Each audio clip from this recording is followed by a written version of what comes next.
How's it going, everyone, and welcome back to the channel.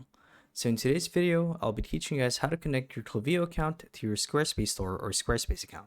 So without further ado, let's dive right in.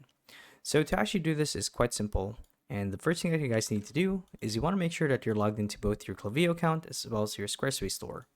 So I have both those up right here, and once you guys are on the dashboard of Klaviyo, you want to navigate to the bottom left corner of your screen. You'll see the option that says integrations. So to actually find integration, you want to click on your profile icon like so, and you'll see right here that you have 4 options, well 5 actually, and not including logout, but you want to click on integrations like so, and it'll redirect you to this page right here where you'll get to add a tool, integration, or a plugin to your Klaviyo store account.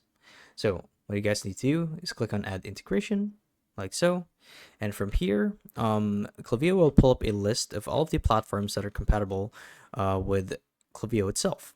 So if you can find Squarespace right away, you can just click on the search box right here and type Squarespace. So here we are. So we basically just want to click on it, and we'll be redirected to this page right here where we'll basically set up our account and connect our Squarespace store, including the analytics, the data, the registered users, the subscribers and whatnot, all of that data over to Klaviyo. So once you guys are here, just going to click on connect to Square.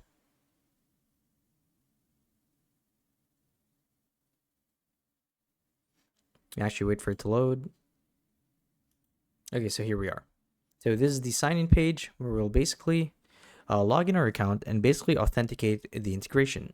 So all you have to do is input your login credentials, click on next, and give Square or Klaviyo permission to integrate with the other platform. And that's honestly it. So hopefully this video helped you guys out, and if it did, be sure to let us know down in the comment section below. And if you guys want to see more videos like these, we do have a YouTube channel where we do guides like these daily, so if you guys want to show your support that, you can do so by subscribing to the channel. So with all of that said, thank you all for watching, and we'll see you guys in the next one. Bye bye.